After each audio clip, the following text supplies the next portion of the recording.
There's a lot going on in the news at the moment, and I will be covering a video or making a video on the first anniversary of Labour in power. Um, I'll get round to that perhaps this evening or tomorrow. I've actually had a tooth extracted today. The pain's gone now, but with that sort of pain that I had last night, I was in no fit state to be, uploading a video. I've had a bit of unfortunate history with my teeth. So there you have it. Um, but yeah, there's a few things going on in the news. On the hour, I'm going to look at it. I want to see the latest from these tragic floods in Texas. At least 80 people have passed away, including a group of young girls at a camp. So that's very sad. Um, Today, of course, is 7/7. I made the video earlier about that. Excuse me, the anniversary of the 7th of July London bombings. If I didn't mention it earlier, I think I did, but just in case I didn't. Um, London had actually won the Olympic bid over Paris the day before, and that made the paradox all the more um, harrowing in a sense that there was such good news followed by such bad news, um, such a paradox. Um, Initially, reports were that there'd been a power failure, and some even interpreted it as a response to either the G8 summit or London winning the Olympic bid. Um, I'm watching a documentary on Netflix at the moment about the bombings. I'm not sure whether that particular group had planned that day for any specific reason, i.e., specifically the 7th of July. I'm not sure if there was any specifics to that. Terrorism sometimes has meaning, but not always, in terms of the dates that are chosen. Um, anyway, I want to talk about something which may sound a bit trivial and sensationalist at first, but I think it's worth a little bit of commentary, and that is Rachel Reeves' Tears. So, at the welfare bill this week, Rachel Reeves was seen basically crying. There's no other way to put it. She was quite visibly upset. This is the cover of the Metro.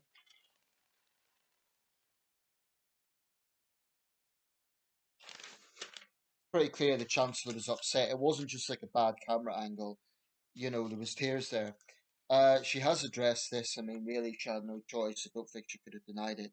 She said it was a personal matter. She wasn't going into details, and she'd had a tough day.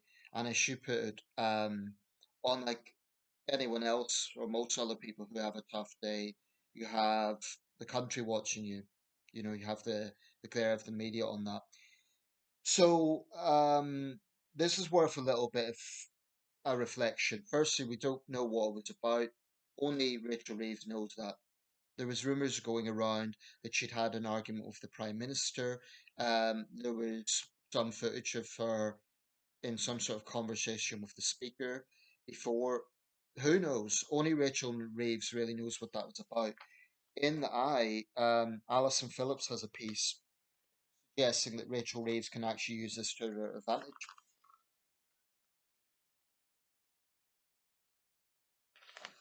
Reeves' tears can be a turning point, uh, essentially to show what she cares about. Here's the thing: do I have sympathy for her? A tiny little bit, a tiny bit. I mean, Chancellor of Exchequer is one of the most demanding jobs in government, arguably the most demanding. But arguably on par with the Prime Minister. I mean, you're handling a £3 trillion economy. You're having to balance out a budget with every department pressuring you to put money into their department. It's a very intense, very demanding job, and it's it's not a position I would envy. If I could choose a government position, I'd like to be Foreign Secretary. I would not choose Chancellor of the Exchequer. I think that it's definitely one of the toughest government positions, hugely pressurizing. Um, of course, politicians can have a rough day at the office, and this was a bill that she had been pushing for because she'd emphasised that it would cover up this black hole in the economy. On the other hand, knowing what that bill is about, knowing that disabled claimants will be losing some PIP money, it's difficult to have much sympathy with Reeves. And many people across the country will be saying, well, okay, you've got tears, you've had a hard day. What about the difficulties facing the people that your economics are going to impact? Now, in the interest of fairness, it wasn't all bad. There is an increase in the national minimum wage. And I believe that they're phasing out work capability assessments. I certainly welcome that. Work capability assessments are degrading, they're deeply flawed. So certainly, if that's being phased out, that would be a good thing. I say phased out because this doesn't happen overnight. None of these things happen overnight.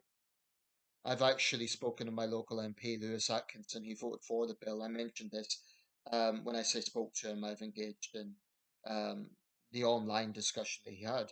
Um, I think he is making an effort to listen to constituents, but I also think he was towing the party line a bit. There were over 40 Labour MPs who rebelled against us, knowing that it means cuts to personal independence payments. Without question, claimants up and down the country, particularly disabled claimants, but I would suggest claimants in general, are feeling very anxious. Um, so from that point of view, I don't have a lot of sympathy for Reeves, but she's been quite aggressive in terms of pushing this hardline approach to welfare. You know, along with Liz Kendall, um, she has absolutely pushed a narrative that really is no better than the Tories. Talking of the Tories, in Prime Minister's questions, Kimmy Badenoch spoke, and she said the Chancellor's pointing at me. She looked miserable. Now, I was going to criticise Badenoch, but if Reeves is pointing at her, she's got her right to retaliate. Um, some would say I read a comment saying that it was insensitive for Badenoch to pick that up, not knowing what the tears were about. I mean, if this was something like she'd had some sort of family bereavement, then people jumping to mock her tears, that would be um, they would feel guilty for that. But I think of people who are genuinely ill and they're told by the DWP that they're fit to work. And then you have Rachel Reeves and Liz Kendall coming along and, pushing the sanction culture in the DWP. And it is very, very clear that they're both trying their best to nod to the tabloid press. I have no respect for that from a Labour government. So I have a tiny bit of sympathy for Rachel Reeves on the grounds that, her humiliation was very public, and I think the tears were genuine. I don't think she was just putting it on. Um, there will be some that try to put in a sexist angle with this and say, you know, people are giving her a hard time because she's a woman. I don't accept that. I've always seen it as politicians in general face a lot of pressure. A male chancellor would be facing just as much pressure. So I don't really think she should get more sympathy because she's a woman. And I don't think that people should use this narrative. Like there may be some Labour MPs who are defending her, saying it's sexist to criticise Reeves. No, she's an ambitious woman. She has chosen to be in this position. She should take the responsibility for it. Yes, she could be forgiven for having a tough day at the office. I don't think she should be. I don't think she should be eternally damned for having some tears. It shows that she's human after all. But I also don't think that anyone should weaponize it to say, "Oh, don't criticize her." Um, Badenoch claimed that Labour MPs are claiming the Chancellor's toast. I think that's a bit premature. Starmer has not had any major reshuffle so far, and I can't see him getting rid of his Chancellor. Prime Ministers rarely get rid of their Chancellor. Of all cabinet positions, that's not one that reshuffles often. So I don't see Rachel Reeves going anywhere. Anyway, what do people think? I have a tiny bit of sympathy, and people should remember politicians are human. It's a pressurizing job. On the other hand, Rachel Reeves and her supporters should remember that the people whose lives are being impacted by her policies, disabled claimants, they have tears as well.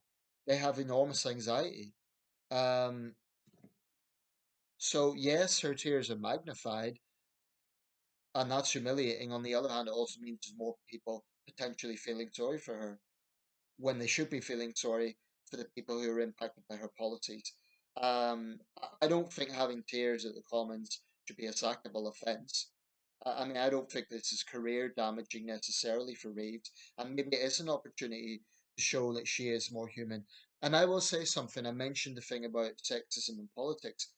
I do think some women politicians feel that they have to be really hard line to show that they're tough. Well, no. I would not judge anyone. I would not judge a woman politician for showing more compassion.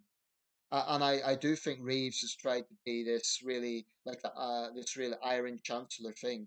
In fact, I would go so far as to say many women in politics on left and right have tried to be like Thatcher. I don't mean necessarily ideologically. I mean just trying to be the Iron Lady. Mark 1, 2, 3, 4, 5, 6, 7, 8, 9, 10. But that isn't necessarily a strength. Showing that you have a human side and showing compassion is is strength actually.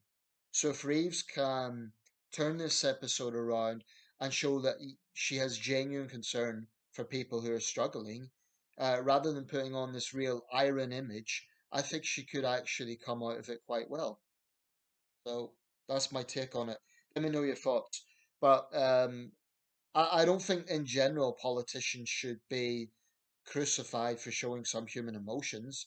Um, and going back in history, we had a prime minister actually, Viscount Godric, who apparently broke down in tears when he was appointed by the king. In those days, it was still, through that sort of um, favoritism type system, and he got the unfortunate nickname the Blubberer.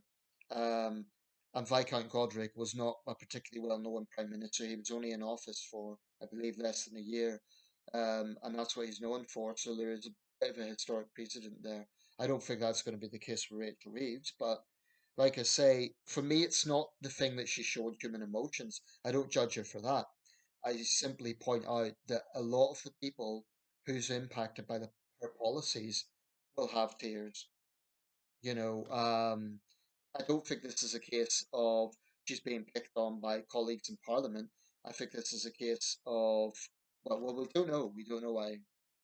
She said it was a personal matter, and we'll never know. I don't think it was something so serious as a family bereavement because I think that would be probably revealed. Um, and if that was the case, then she should take time off. I don't think anyone would blame her for that. Um, but yeah, it's possible she could turn this to her advantage. Anyway, let me know your thoughts.